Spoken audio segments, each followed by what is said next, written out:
Welcome, welcome, welcome. Make sure we're streaming here. I believe we are. Yep. Of course, first thing I gotta do, I gotta get a beer.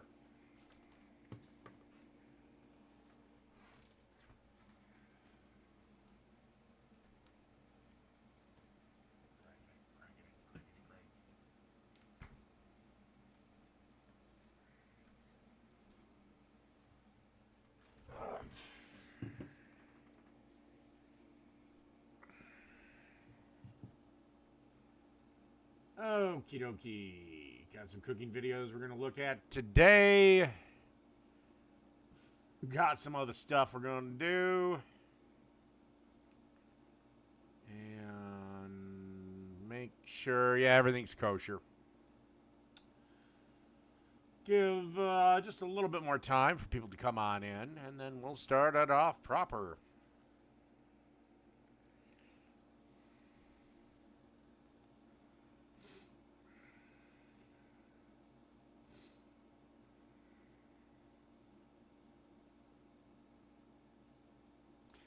See if anything massive has happened in the world.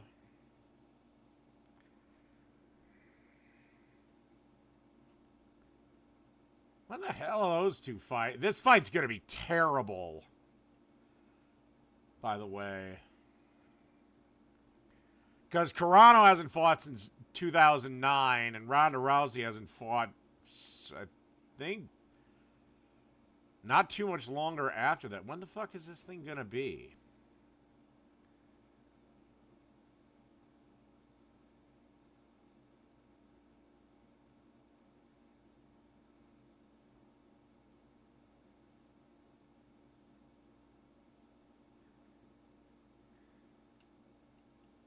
Blah, blah, blah. I don't care. When the fuck is this fight gonna be?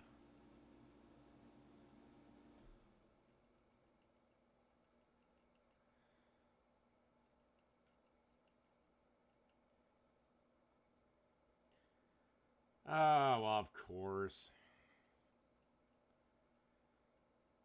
I don't know. I guess I'm rooting for Carano, but she's probably gonna lose.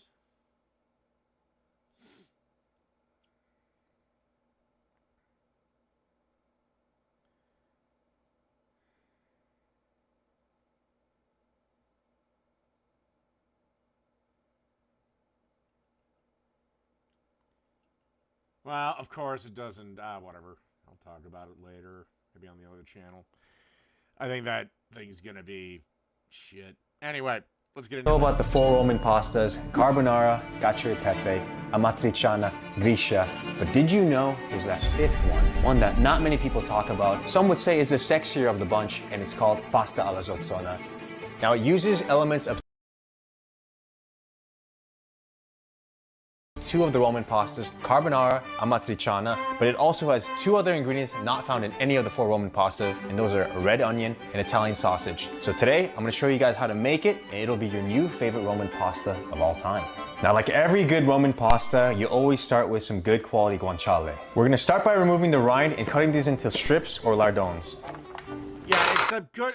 This is okay. This is something that irritates me with cooking shows. They start with ingredients like guanciale. Now, guanciale is not impossible to find, but it is really tough. Unless you live in a big city. Cold pan, no oil. Guanciale goes in over low heat. Like, I don't know a single grocery store that has guanciale. Hell, mortadella, I had to actually go to a couple grocery stores before I found. We're gonna slowly render the guanciale down until it's nice and crispy over low heat. Now you can see they're starting to get translucent. Once they're fully rendered nice and golden brown, we'll strain them off. You see all this leftover rendered fat? We're gonna leave half of it in the pan and strain the other half. Don't throw this away, still need this. We'll grab a pan, we'll toast some peppercorns, let them dance around the pan. To a mortar and pestle, we'll grind it up and set that aside. Just like carbonara, we're gonna go ahead and make that egg and cheese paste. So grab a mixing bowl, 4 egg yolks, our pepper. Now for the cheese, I'm gonna use a blend of Pecorino Romano and Parmesan Reggiano. Traditionally, they only use Pecorino, but this is just personal preference. Do what you like. Pecorino, and slightly more Parmigiano Reggiano. And lastly, we're gonna add all of the guanciale fat. And we're gonna give that a mix until it forms a paste. Got that beautiful orange color of the yolks. And you should form an... Okay, quick little note. Don't add that too early because you'll end up making scrambled eggs if the grease is too hot. Nice, cheesy egg paste. And now for the two ingredients not traditionally in Roman pasta, salsiccia, red onion. Make an incision, and we will remove the protection. We'll break them into small pieces so that when we saute them, we get even browning, maximum Maillard reaction, like so. Why wouldn't you just cut it? I don't get, fuck it. And next we're gonna go ahead and dice half a red onion. Just like that. Boy's been trained. We'll reheat our pan with the guanciale fat, get it nice and hot. Add our sausage, spread that out nice and even, and nice and brown. Give that a good mix. We'll add some peperoncino. Once that's brown, set that aside. We'll add our red onion. You wanna really sweat that down and get it nice It's gonna take like 30 seconds to cook. and caramelized. Once the onions are nice and caramelized, we're gonna go ahead and add a splash of white wine. Ah, yes, he's lazy. You really want to scrape the bottom of the pan, getting off all that fond. Really want to scrape that down. And you want to reduce that wine down all the way. You can see the bottom of the pan is clean. All that fond has been picked up and added to the sauce. We'll add back our sausage, half of the guanciale. Get that nice and coated. Finally, we're going to go in with some passata. Ah, smells so If good. you can't find passata, tomato puree or tomato sauce will work just as well. Already. Now, you want to let that infuse for about 10 or 15 minutes or so. Let the flavors really get to know each other. So if you got to use the bathroom, now will be a good time. Don't worry, I'll be right here. Now to a boiling pot of water, we're going to go ahead and drop in some high quality pasta. Set a timer for 8 minutes, cooking it just shy of al dente. Also, we didn't add any salt to the pasta water because there's already a good amount of salt in the sauce. Why in the name of God would you not salt the pasta water? I get guanciale is salty as fuck. Passata is salty as hell. You still need to salt your water. So we have the guanciale, we have the cheese that's going to be added, so don't salt the pasta water, not necessary. We're going to go ahead. No, salt the water. For the love of all that is fucking holy, salt the water. And take out some of the pasta sauce. I know you guys probably watch a lot of pasta videos. I mean, again, this guy knows what he's doing, but I totally disagree with that. Out there, and sometimes the pasta is swimming in sauce, a little too much. One thing that I learned when I worked at Italian restaurants is that the pasta should have just the right amount of sauce. It shouldn't be overly sauced, swimming in it. Okay, this is personal preference. I like a lot of sauce. That's me though, because without a lot of sauce, the pasta tends to get dry as you eat it. That's just me though. And also, you can always add sauce back later. You can't really take it away, so mental note. Pasta is ready. And I like to serve my pasta in the sauce, so I always make it extra saucy. Al dente pasta goes into the sauce. Add a ladle of pasta water. Give that a good mix. And also, if you're making this at home, which I hope you are, feel free to use any pasta shape. And we're gonna finish cooking the pasta to al dente in the sauce. Once it's al dente, kill the heat. Add our cheese mix. Give that a mix. Oh, that looks so good. The egg and the cheese emulsify, becomes nice and glossy, beautiful orange color.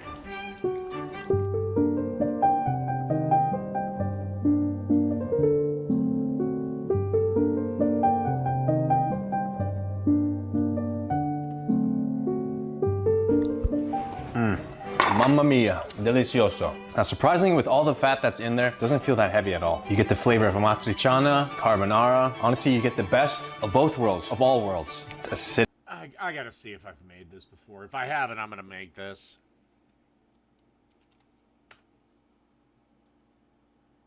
Let's see here. Studio. So I have made it. I made it last year. Well, fuck it, I'm gonna make it again. You get that cheesiness, it's rich, glossy. Honestly, if I can be quite honest, I'm not the biggest fan of the classic Roman pastas, but this just might be my new favorite Roman pasta of all time. So that is how you make pasta alla Zozzona. Hopefully you guys enjoyed, and I will enjoy my pasta by myself. So until next time, ciao, arrivederci, bye-bye.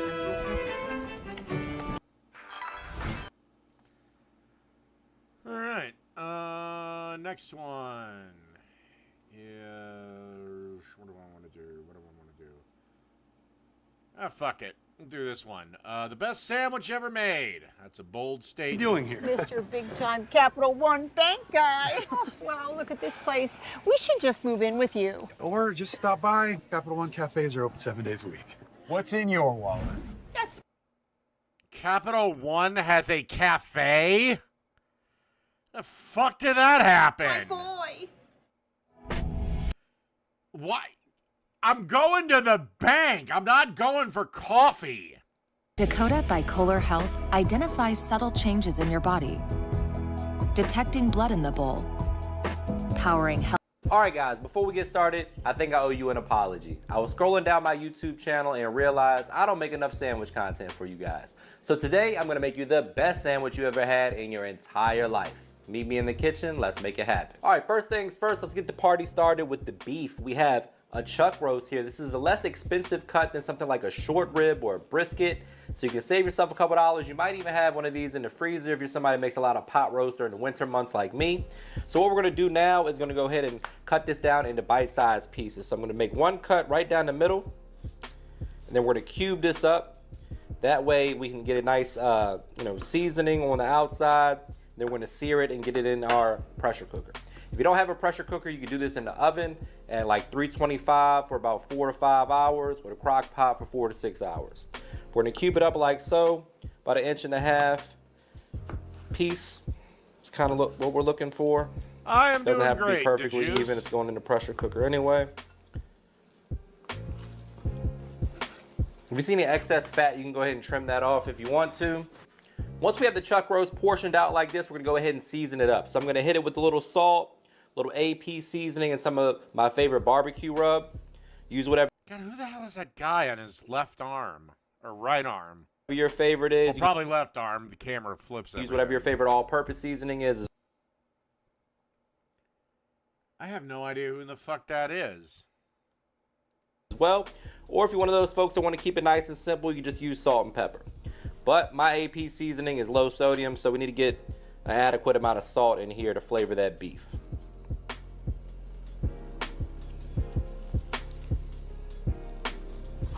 What I like about chuck roast is it's inexpensive.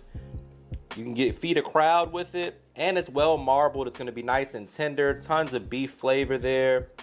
Shreds apart really nicely once it gets tender, so it's perfect for something like barbecue beef, like we're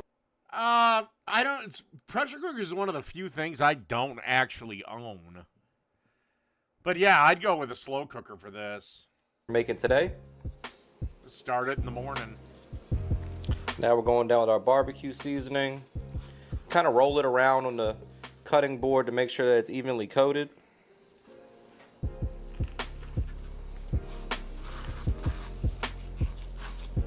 That's what you want to see right there. Alright guys, so next up it's time to get ready to get everything into the Instant Pot or pressure cooker. We're going to use onions for two different things here. Onions are going into the pressure cooker to add flavor. We're also going to fry some onions for a fantastic crunch and extra flavor on the sandwich. So we got two onions here. One's going in the pot, one's getting fried. For the ones that we're going to fry, this is how we're going to prep them. Just want to chop the ends off here.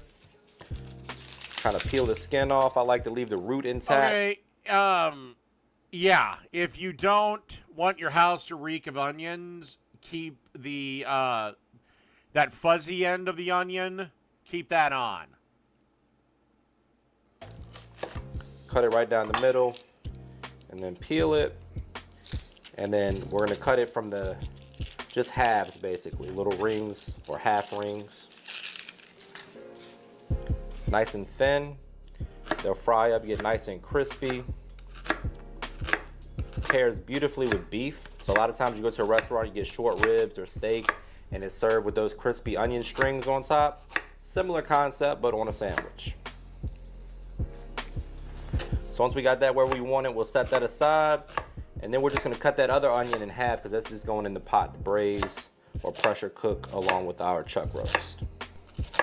Now for one of the most important parts when it comes to braising or pressure cooking any meat, you want to get a nice sear on it. Now, Instant Pot has a sear feature, kind of sucks. We're going to sear it in a skillet, make sure it gets a nice beautiful crust on there.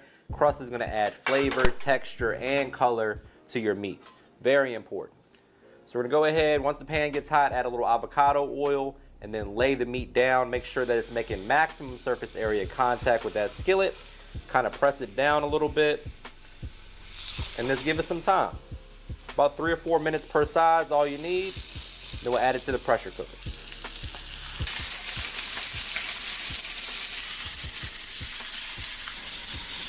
All right, so next we're gonna go ahead and add in our onion. We turn the heat down a bit. We're gonna use the onion to kind of help deglaze the skillet, get all those brown bits up off the bottom. Tons of flavor in there from searing the meat. And we're also gonna start the cooking process of the onion. All right, actually, yeah, you can deglaze with onions because onions are like 90% water. A little bit, allow that to release its flavor into the broth that we're about to add. I like to use the onion to just kind of scrape up the bottom the same way you would with the wooden spoon. That's another thing I don't have. I don't have a kitchen torch. Here we go. Go ahead. By the way, I think those are the last two things that if I get them, I'm good. Add in our herbs and garlic. Same kind of concept. Then we're going in with a good tablespoon of Dijon mustard. This family has been filling and filling their meal food recycler for a week now. Yeah, I hate... There's no way I'd compost shit indoors. And then a tablespoon of Italian paste just to amplify the natural flavors we have from the herbs there. So basically a pesto. Give that a little whisk. We're gonna add in 1 quart of beef stock or 4 cups of beef stock. Then we're gonna add our beef to the pressure cooker and then pour this right over top. Set it for 55 minutes. Super tender and delicious. Once we shred it, we're gonna hit it with the barbecue sauce and build our sandwich. So here we have our Instant pot.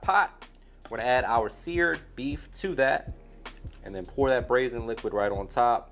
Hit it with a little more seasoning, because why the hell not, just to cover our bases, but overall should be tons of flavor in here. Can't wait to get into this sandwich, guys. We're using sourdough bread, fried onions, 2 different cheeses. You really can't go wrong.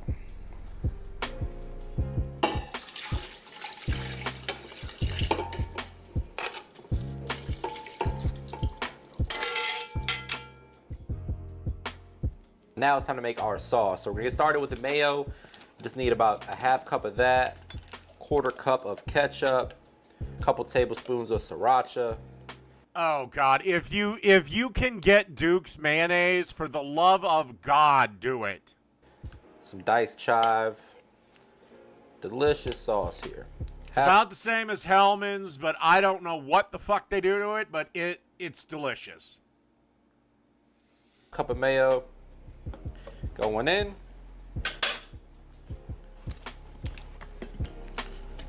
Quarter cup of ketchup. Couple tablespoons of sriracha. Depending on how spicy you want, you can leave it out if you want to. A little balsamic glaze, not the vinegar. Make sure you get the glaze. It's going to be kind of a more concentrated balsamic, a little bit more sweet as well. About a tablespoon of that. Give that a mix, then we're going to dice up some chive. For whatever reason, I have a whisk that's as large as my bowl. Don't recommend, but that's what we got on hand. Get yourself several whisks.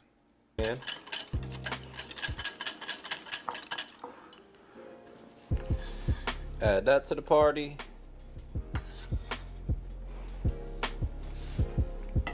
Oh, for the love of Christ! God damn it, I hate these people.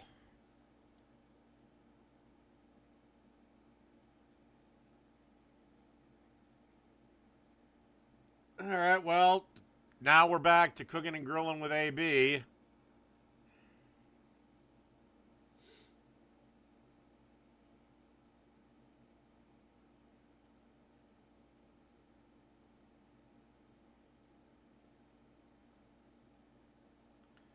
Ready to overtalk this? You guys have already seen a picture of the thumbnail, you know what I mean? And you done read the title, so you know we doing weeknight chicken enchiladas.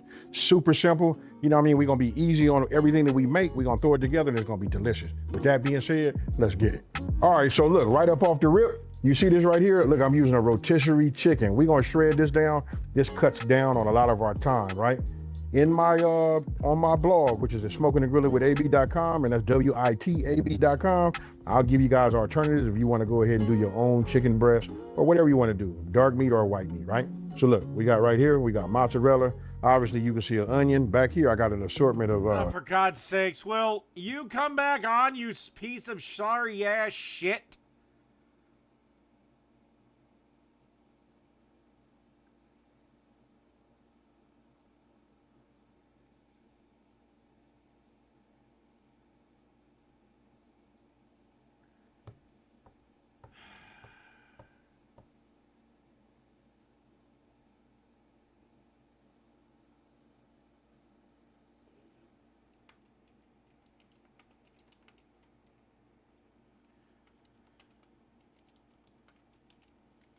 Oh my God, that's the only thing I hate about cooking videos. Of all the people that I cover when I'm doing political shit, they're all fine. I very rarely see that. But Jesus Christ, when it comes to cooking videos, God, they're the biggest copyright cunts on the planet. you know, seasonings back here. And then, you know, we're gonna do a flour tortilla, but here's where you really pick up a little bit more time. This is what makes it super easy. Oh, come on, AB. I figured you'd make your own enchilada sauce. And time consuming. I got 2 enchilada sauces. I got a green and I got a red. Now, typically, green goes with, you know, when you're doing with the chicken, you know, you're dealing with the chicken, and then the red will be for your beef, right? But today, I'm gonna use red with the chicken. These are going. Yeah, even though it's completely covered under fair fucking use, and you can't copyright a recipe. That's the other thing. Why do you think Coca-Cola guards the recipe to Coke so fucking ferociously? Or KFC, or any of these things? You can't copyright a recipe. Be good, and I got a little bit of a level up. Now, if you go to my website, that's smokingandgrillingwithab.com, and that's WITAB.com for the full downloadable, screenshotable, printable recipe. All right, so look, first thing we finna do is, right, we finna hit bake. I mean, you can't copyright 2 sticks of butter. It is just so fucking frustrating. And honestly, I wouldn't be shocked if I get a strike. I have gotten more copyright strikes from cooking channels than any other group of people on the fucking planet.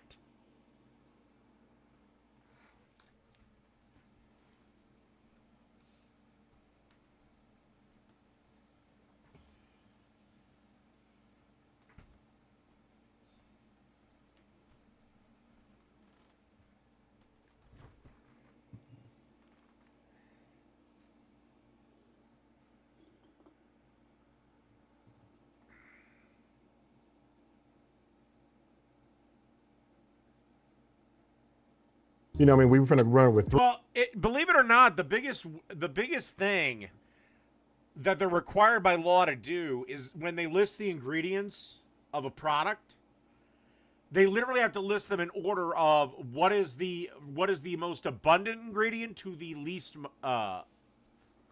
ingredient. So like pizza dough, obviously the first ingredient listed in all of them is flour. 375, and then we're gonna go ahead and start bringing this up to temp, right? And let's go ahead and turn the oven lights on, because usually I store some of my cast irons in the inside. All right, so I'm taking my rotisserie chicken out. Now, one of the things I will tell you guys, listen, it does save a lot of time if you go ahead and Okay, I will agree with AB on that. If I'm making a chicken salad, and I typically will cook my chicken. That's just me. But even I've been known to say, fuck it, and just grab a rotisserie chicken. The only reason I usually don't is typically rotisserie chickens are small. Like your average fryer that you pick up from the grocery store is about somewhere between 4 to 6 pounds, somewhere in that neighborhood. A A rotisserie chicken is usually somewhere between 2.5 and 3.5. Use a rotisserie chicken. Again, I'll just reiterate that this is really about being an easy meal, you know what I mean, for, you know, a weeknight. Actually, it's a good meal for Well, like... yeah, especially since, again, you can't copy. I could literally redo that guy's video, and there couldn't be a fucking thing legally he could do to me. A Saturday. Anyway, we're not gonna sacrifice no flavor. This is not nothing that's authentic. Now, you guys let me know down in the comment section below, what you guys do with the skin? You know, I know some of you guys don't want to use the skin, but I use the skin. Sometimes I do. Oh God, I always try to use the skin. That's where a lot of flavor is.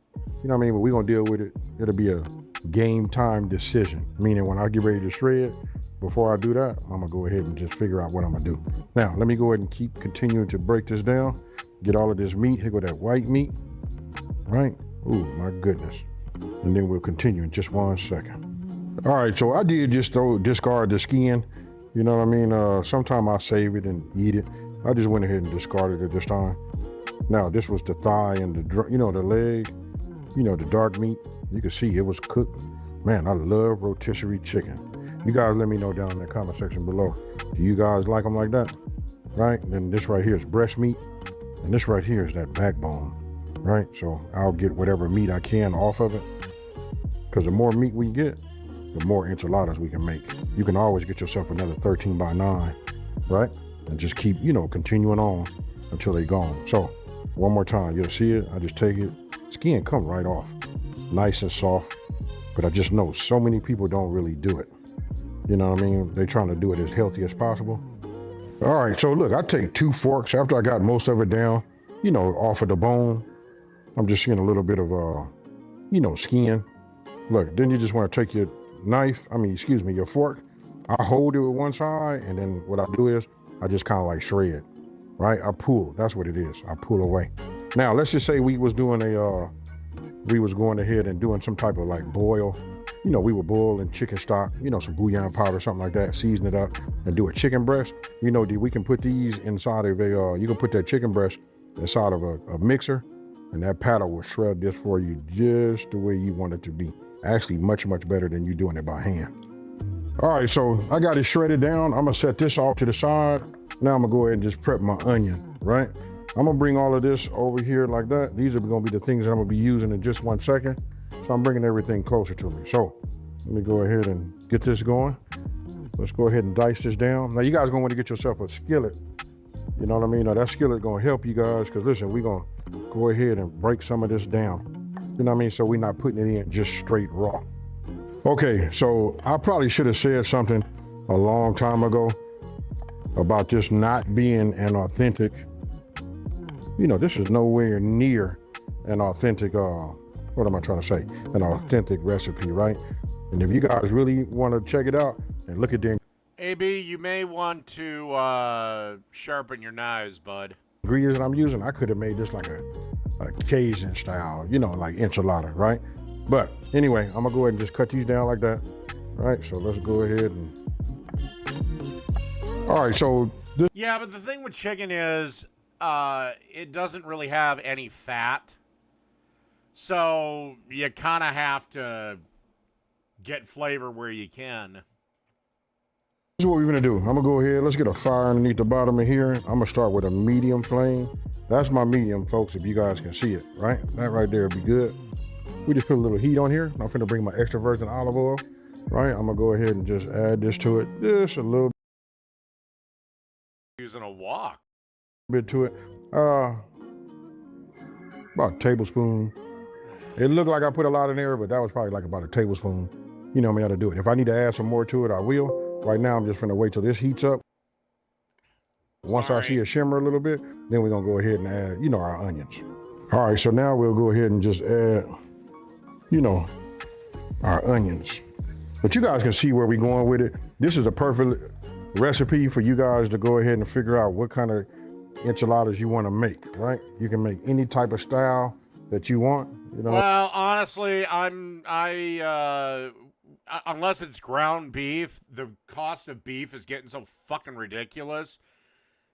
Chicken or pork? I mean, you can add anything to it. I gave you guys a little bit of a suggestion. I could have made these Creole / Cajun, you know what I mean? However you want to do it. Now I only sweat these down for about a minute. Well, I'm guessing because that doesn't look like a pot, but And a half, folks, at a medium it doesn't exactly look like a wok either. flame. Now I'm gonna push all of these to the center. I just like using my wok, you guys, if you want to know why I'm doing that. Well, apparently it is a wok. Other than that, I would have been using a cast iron, or I could have used my other hex clad, pans. But this right here, just a wok, I love it.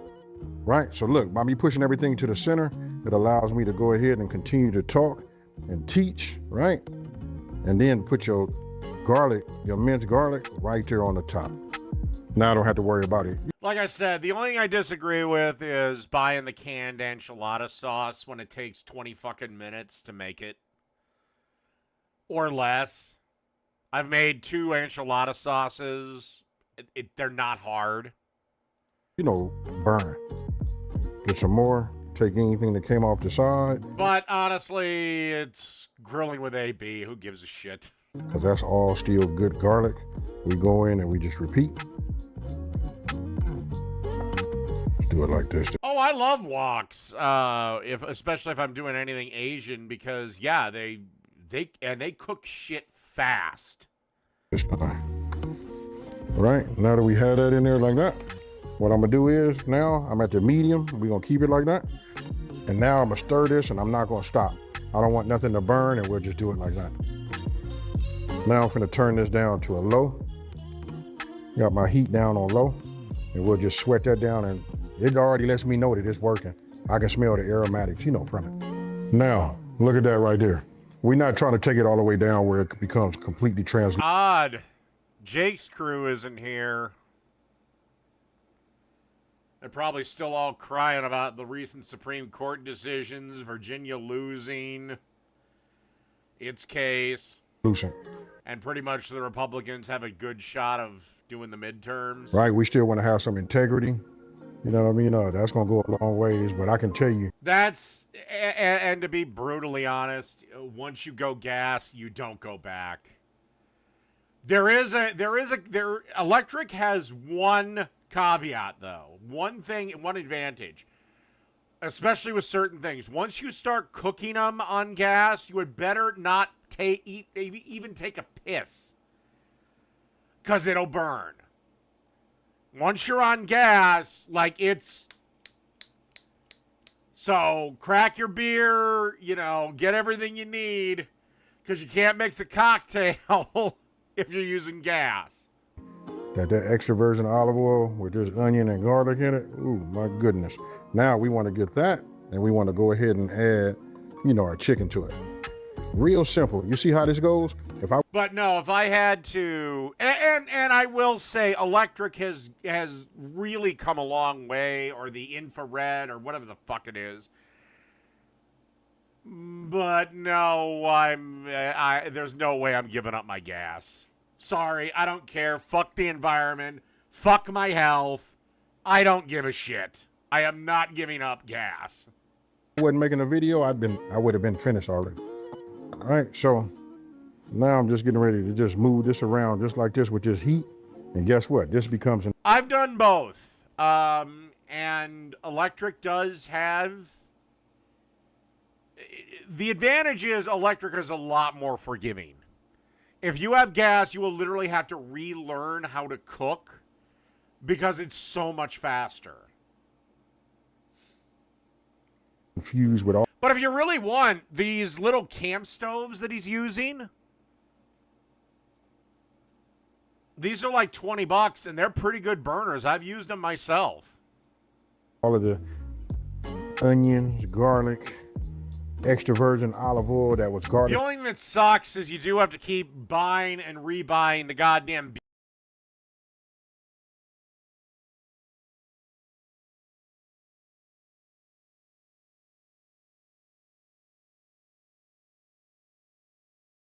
confused from the gate. You see where we're going with it now, folks? All right, so I reduced my heat down to low. I said that earlier. Now I'm gonna come with the... I mean, if you don't want to invest in a new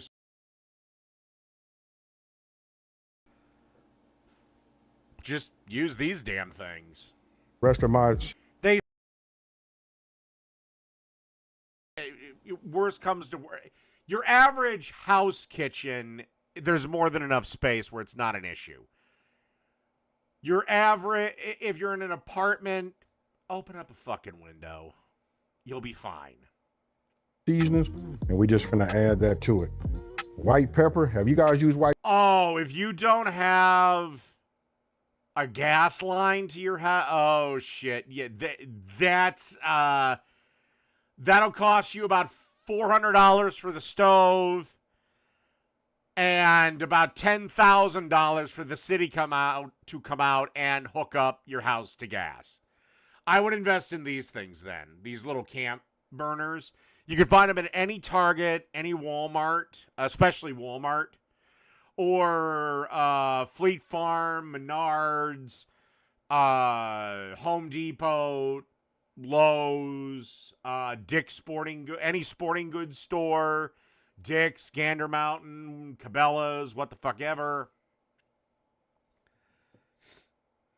Pepper. You know what I mean? If you're new to using that, let me know what you guys think about it. I got quite a few. Because my brother, he was going to go with gas too, but his house is not hooked up to the gas line. So he was like, yeah, we had to do it. Because, yeah, if you need the city to come out and hook you up, you're looking at a major fucking project. That probably will piss off your neighbors. Recipes that use white pepper. You know what I mean? I think it's like the unsung hero. You know what I mean? When they come in, it saved the day. Now,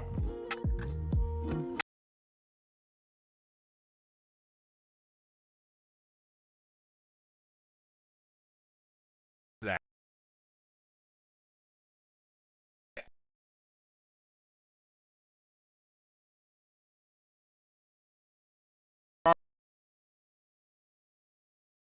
Matter of calling the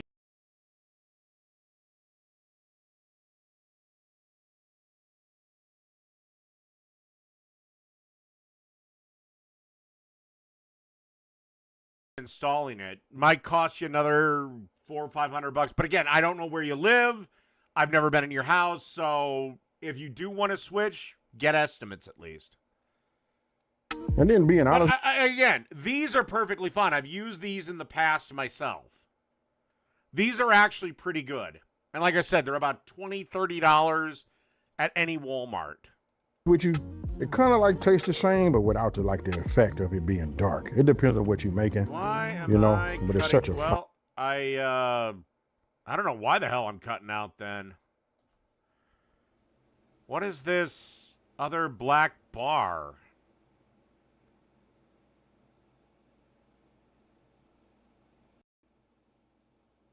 What the hell? I don't know. It seems fine on my end.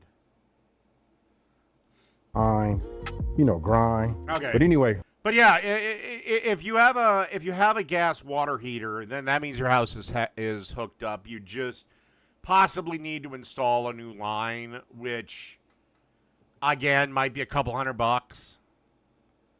But I don't know. It's something to think about. Just saying. If you do have small kids, electric's a lot safer because it's not fire. look at this. And I'm talking really small, like 2, 3, 4. We said enchiladas. Look at the color now. Is it starting to look like enchilada? We haven't even added no sauce to it. Remember, we on that low heat. Now, I don't know if you guys can see it, if the camera's picking it up, but you can see, okay, I'm turning this off, but you guys can see.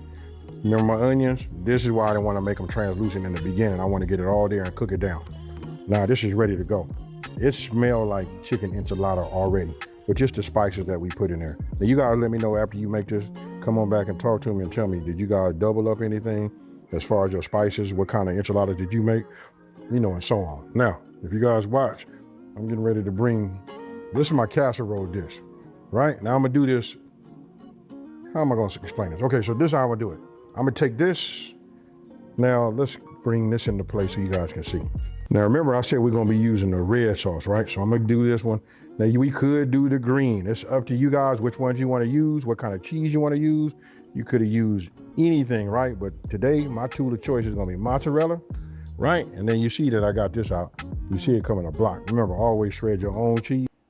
Cause yeah, mine was completely covered by my appliance insurance plan. And yeah, it was literally the guy came out, boom, boom, boom. He was here for like an hour. Then the city, you will have to let the city know and get a permit. The city inspector came out, and I swear to God, the guy was like this guy must have done a lot of work, because the inspector just was like, okay, that's good. Take me to your basement. Out of work. All right, have a good day, sir. That was literally the inspection. You know what I mean? And we're gonna go with the red today. All right, I'm gonna correct myself. I don't know why. Every time that I haven't made shredded beef enchiladas. I've made chicken, and I've made ground beef. For whatever reason, I got it in my head to make Taco Bell enchiladas. I happen to see, you know, Monterey Jack, any white cheese, I'm gonna automatically just say this, you know, something else like mozzarella, but it's not. We're using Monterey Jack. All right, so look, I'm gonna take this and I'm gonna add just a little bit of this to it. I don't really have no measurement for it. It's just enough to get it wet. You see that right there? And this, we already had it the right color with the seasoning, right? But we just add a little bit to it and we just leave it like that. All right, we just work this in, the residual heat that we have inside the pan to help soak this in. And ooh, look at that. I ain't gonna lie, folks. I wish I had some bell pepper here. I would have sauteed some bell pepper down. We could have made this the Holy Trinity, you know, just to give it that flavor that I'm used to. Remember, this is not authentic. This is just good. All right, so earlier I said I had a little bit of a level up. This is it right here. I got white rice. I sure wish I had some like, some kind of like Mexican, you know, rice or something like that. To put. You could easily turn white rice into Mexican rice, buddy. Why are you adding rice to it? Put in here, but this will work just fine. We'll just do this. This don't do nothing but make filler. So listen, if you want to have large, you know what I mean? You want to have large enchiladas, this right here, fill it up. Now, when I was prepping earlier, I probably should have, you know, did this part. You know what I mean? You know, I shred my cheese, right? So I'm gonna go ahead and shred this. I'm gonna probably shred the whole block. You know what I mean? You can use the bigger side. I know I normally don't, you know what I mean? But we got to get it in here. And this is such a soft cheese. It'll only take you a minute. All right, so this is what we do here. We take the enchilada sauce and I'm just gonna pour it. You don't want to pour too much because we're gonna put this over the top. What I'm doing is just coating the bottom of this. You know what I mean? We want to make sure that when we put this in the oven that we don't have no issues, right? That's enough, right? I make mine a little different. I just leave this and then pour all the enchilada sauce over because I don't know. They take a while to make, so it's kind of like I don't want the tortilla to get soggy before it hits the oven. There. All right, so I'll let this settle. Oh yeah. By using the enchilada sauce that you know that you can buy at the store, you use the brand that you guys like. It makes a big difference, folks. Again, just make your own. It's not that hard. Already like it, and it'll be great for you. So I'm gonna set this off to the side. Just for now, let's go ahead and get some of these. I've never made stuffed, you mean stuffed pasta? No, I've never made stuffed pasta shells. If you're talking about mushrooms, I don't like mushrooms. They're like one of the only things I can't. There's like two things I can't eat that get me like sick. One is sauerkraut. I get instantly sick. Like I want to throw up. Which is odd because I love pickles, and I like cabbage. I take that back. Cabbage only when it's raw. I love coleslaw. But oh God, once it's pickled, it's like my fucking kryptonite. And the other is mushrooms. They always just never agree with my stomach. I know I was like really allergic to mold as a kid. I kind of grew out of it. And I just wonder if, I mean, mushrooms are a fungus, which is a form of mold. If it just, because I've tried and I've always gotten a stomach ache. These tortillas, and now we're getting ready to roll these up and put them in. All right, so this the part that's very, very easy. Well, trust me, at some point I'll make stuffed shells, and then I'll probably get on a kick of them and make like 6 or 7 versions of them.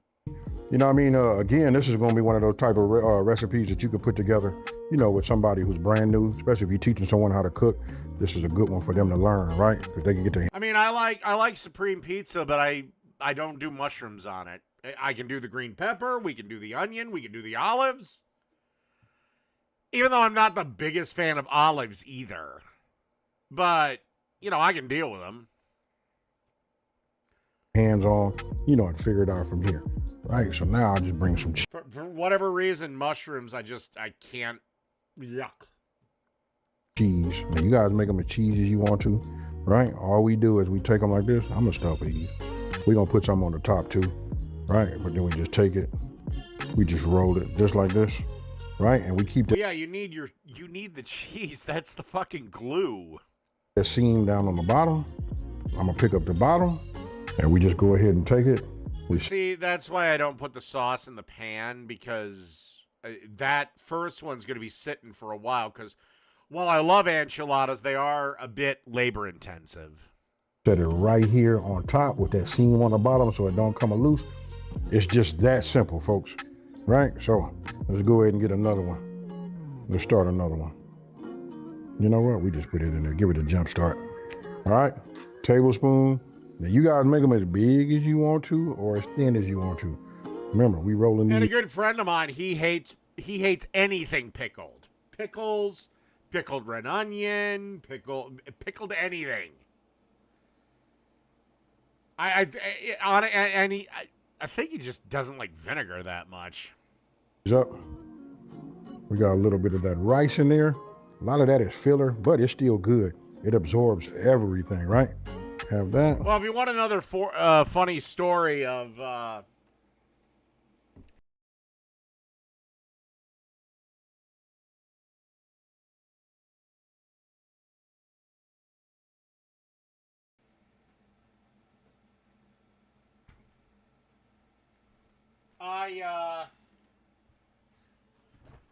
I didn't like anything on my pizza. Literally, I would take all the toppings off. The cheese, the pepperoni, the sausage, everything, and literally eat bread that had tomato sauce on it. Needless to say, my plate was a very popular attraction for the rest of my family. Go ahead and grab a little bit of this cheese. And all we do is keep repeating this process until this is done. Right, till we got them all in the inside. Oh, I love pickles. I can literally eat pickles like I can eat potato chips. For those of you guys got that big family, go ahead and double this recipe. Just like this. Grab it, we put it there. Oh, seam on the bottom, doesn't come loose, and we continue on.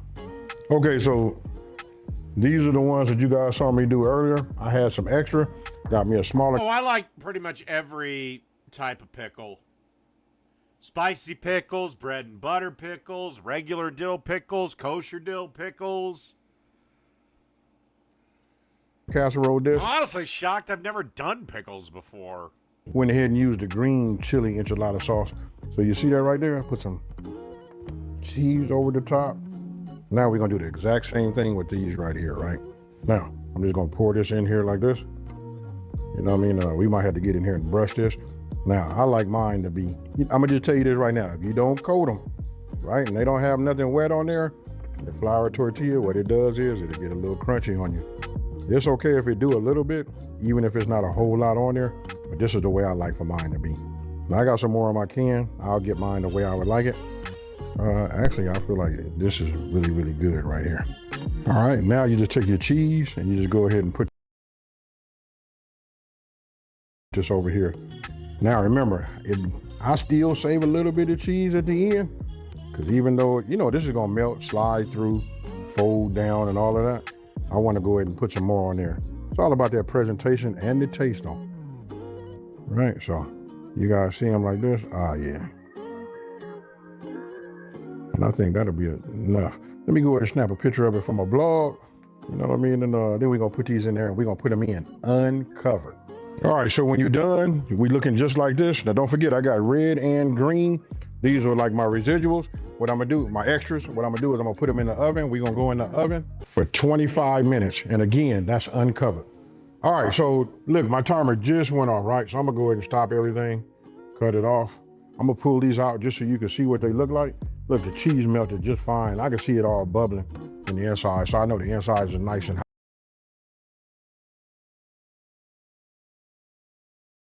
hot. Look at that right there. I'm gonna go ahead and take this one out first, and then I'll come back and grab the other. Just come in here like this, bring this in here. Ooh-wee, look at that right there. Now, just like everything I talk about, everything else, we're gonna let this rest for at least about 5 minutes. All right, so after it sits up, you know, a little bit, now I'm gonna go in here and just try to attempt to get these two out of here. All right, so we'll take this, we'll get that up like that. Ooh, look at that. Okay, so look, I'm done. I put a little sour cream on there. You know what, this particular brand that I'm using, and you know, with the red sauce, it's not spicy. I still say this for 100% sure that's kid friendly. You know what I mean? But anyway, I'm not finna over talk it. You know what I mean? You guys use that, or you can look on my website and you can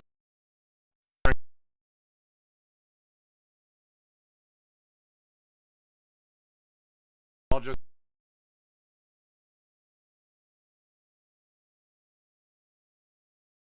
figure out, you know, if you want to make some, you can make your own sauce, whether it be green or red. I'll put all that out there for you guys. Hey, but with that being said, I'm not finna say too much and nothing else, because we finna get in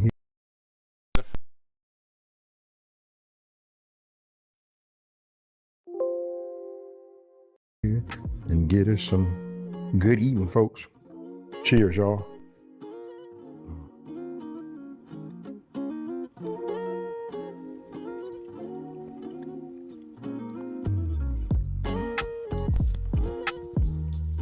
And I ain't gonna lie, I'm looking at what's on this napkin. Everything was clean. Was able to get the whole thing, you know, nice and clean, right? I want to say in my mouth, but then I might have to pause, all that kind of stuff, right?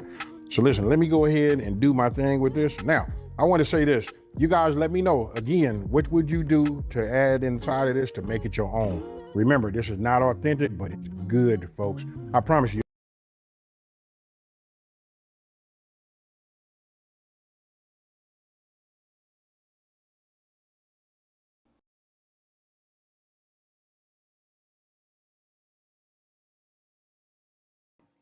All right, sorry if my voice is a little wonky. I'm using my webcam mic just because, for whatever reason, my Yeti wants to be a cunt. So, I guess we'll just deal with that. I may switch back and see what happens. Your kids, your family members, or whoever's sitting at the table and breaking bread with you, they're gonna say right off the bat, hey, you gotta put this in rotation. With that being said, for stuff like this, I prefer crema, but for whatever reason, the price of crema has gone through the fucking roof.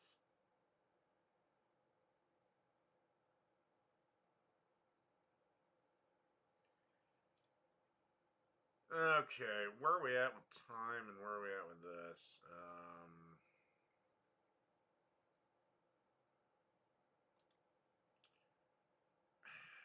God fucking son of a bitch. Okay, and then how long have we been broadcasting? Okay, so we're coming to the end because I do want to do a second broadcast.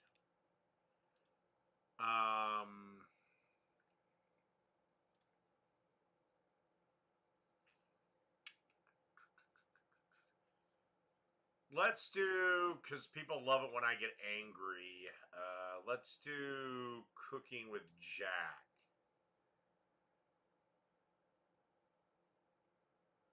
Where the hell is Cooking with Jack?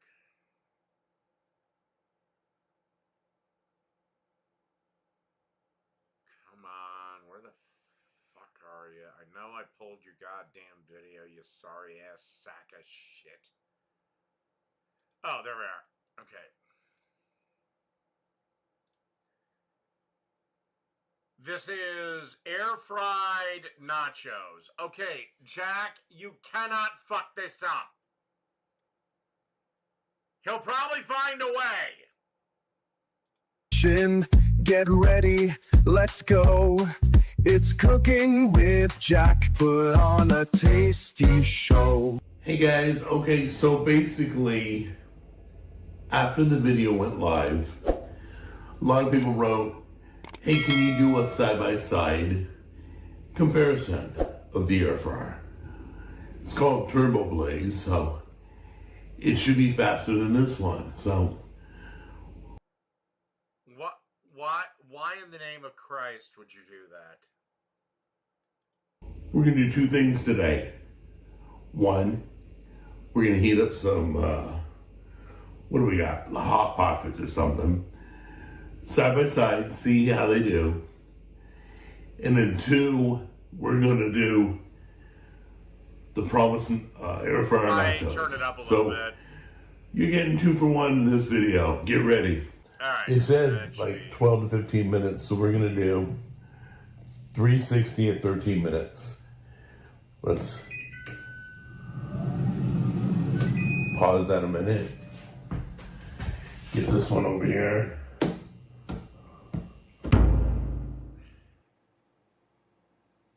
Just to let you guys know, while the Hot Pockets are cooking, I got the square extra large that'll fit in the 6-quart air fryer. So we are ready for nachos when we're done with the Hot Pockets. Okay guys, so that's... They look like shit. You fucked up a Hot Pocket. I don't feel good for this video. You fucked up a Hot Pocket. That's Turbo Blaze. I stuck it with a fork, felt like it was done. A little bit of a crunch as it went in. And then you look over here, this is the other brand we're testing it against. They look almost identical. They felt the same with the fork. So let's let them cool and we'll try them out. Let's use the knife. Dude, it's a Hot Pocket. Just pick it up with your fucking hand and eat it. We'll do on this one too.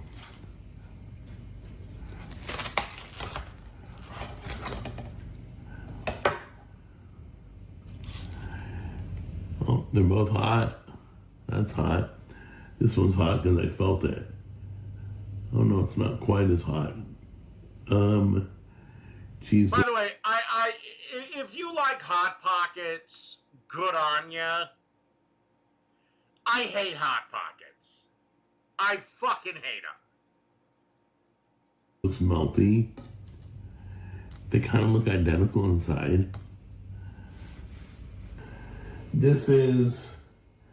Although, now I'm kind of curious. Maybe tomorrow I'll do a short where I actually review a air-fried Hot Pocket. Sorry, Turbo Blaze.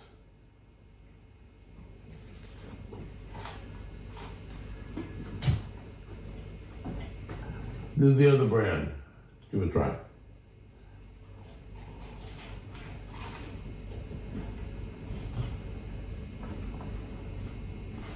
Well, to be totally honest, they are identical.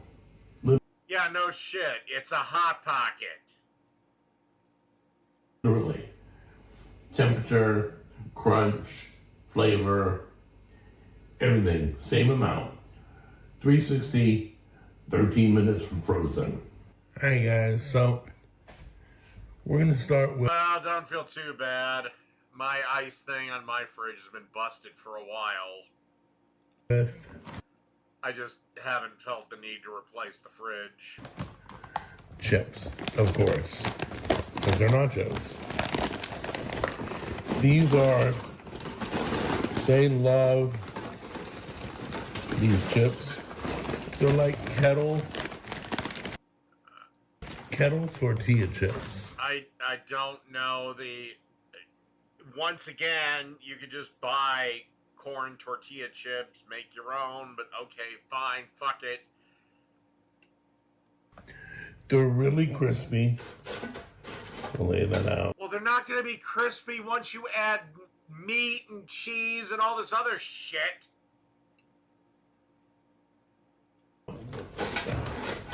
Gosh, I don't know if I put too much. I may put too much on. Put that over there. Smell a lot. Well, you'd probably need a liner if you are going to do nachos, but I wouldn't make nachos in a goddamn air fryer. But, because I got to lift this fucking thing out, and nachos get greasy. Unless this thing was metal, this is not what I would use. On. Take a little bit of the meat. Take a little bit of the meat. By the That's way, like you a guys are pound really of fucking weird burger. about me washing my hands. Even if I say wash your hands. So, you guys always complain. You don't wash your hands. I don't film me washing my hands. I don't give a shit if you wash your hands or not. That's like a pound of fucking burger. For like 3 ounces of chips. So I'm not going to say wash hands anymore. I'm done with that. You guys literally think I don't wash my hands. Okay. We have a bunch of leftover cheese. What cheese is that? Here's some. Okay, hold on. Here's some. I'm not going to say wash hands anymore. I'm done with that. You guys literally think I don't wash. Okay. Unless I am going delusional. This cheese is bagged, pre-shredded Parmesan cheese. This is not what you use for nachos. I mean, maybe if they're like an Italian nacho or something like fried wontons. Oh my God, Jack, and also, Jack, you've already had like 4 strokes. Why the fuck are you adding this much salt? Wash my hands. Okay. We have a bunch of leftover cheese. You don't use leftover cheese. You don't use whatever cheese. You use specific cheeses. Now, nachos are really forgiving with what kind, but one of them you don't is Parmesan. Oh my God! Black beans.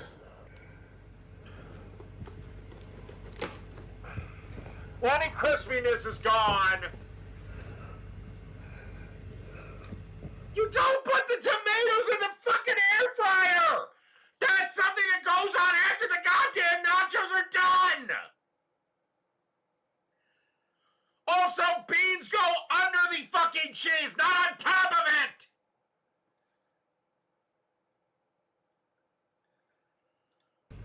Oh my God! He fucking did it! He has done the impossible! He has fucked up nachos! Something I could teach a 3-year-old to make!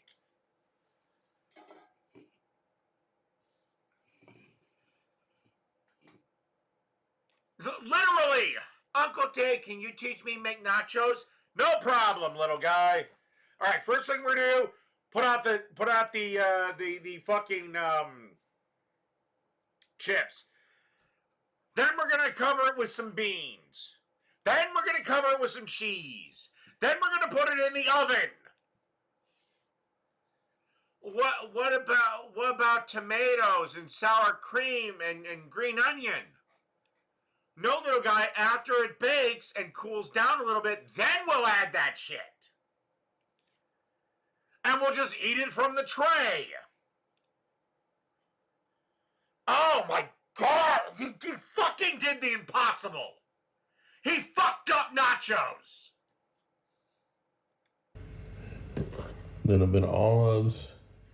Top it Did up. he even bother to drain the fucking olives? Or is his nachos soaking in the goddamn brine? Also, once again, black olives go after it's been baked. Or cooked. Or whatever the fuck. Dude, this paper liner is going to shred. One, from the grease of the burger. Two, from the liquid of the tomatoes. Three, I swear to God, I don't know if he drained the olives or not. I don't know how you drain them and then return them to the can, but fuck it. Let's just assume he did. But there's still going to be residual brine. Then he's got beans that he looked like he didn't drain properly.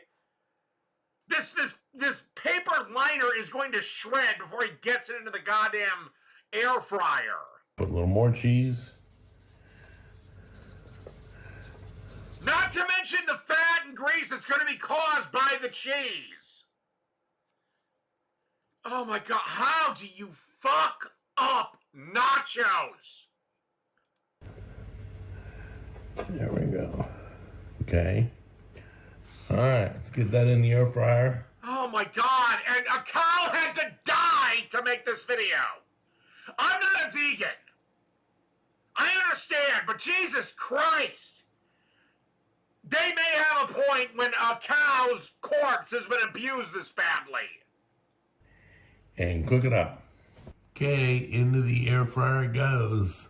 Wow, that's... Oh, for our Father who art in heaven, please save these fucking nachos. I don't even think you could do it. I don't think God and Lucifer working together could save this shit.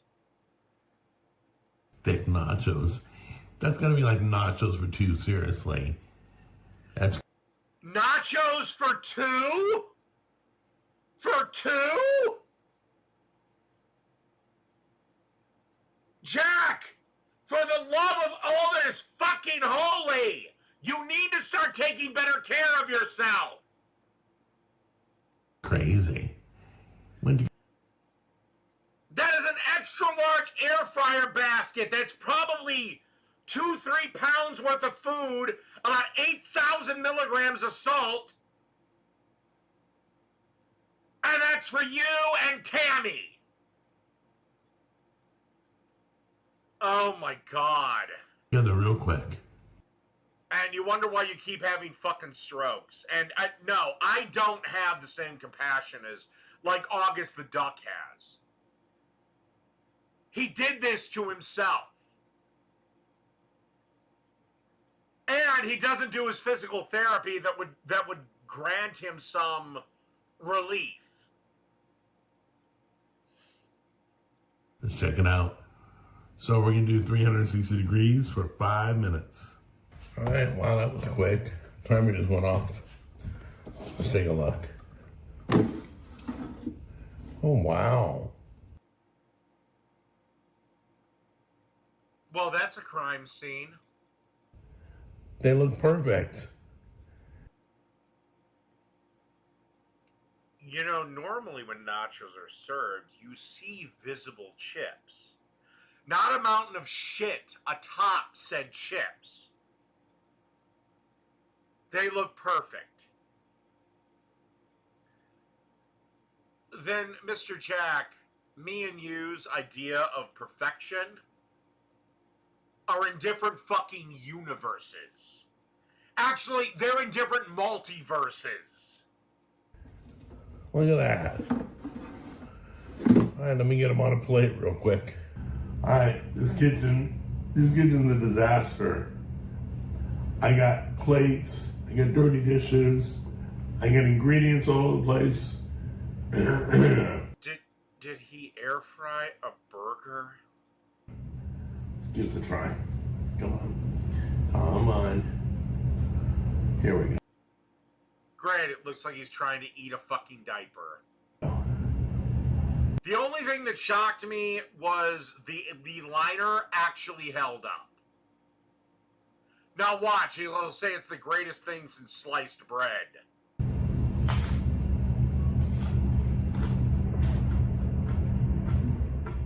That came out good. But it's just like an oven. I mean, wow. Haven't had nachos in a while.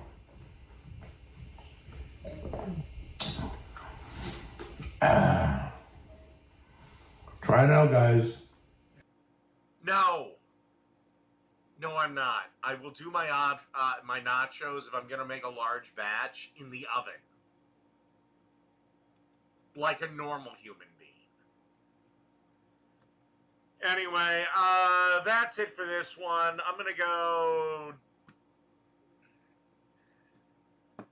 I'm still feeling froggy. I'll be on the other channel, Dave's Opinions, and I have a few videos too that I want to comment on there. Good night, everybody. I will be a minute because I'm going to reset my computer, so hopefully the OBS software can fucking get reset, whatever. Anyway, good night, everybody.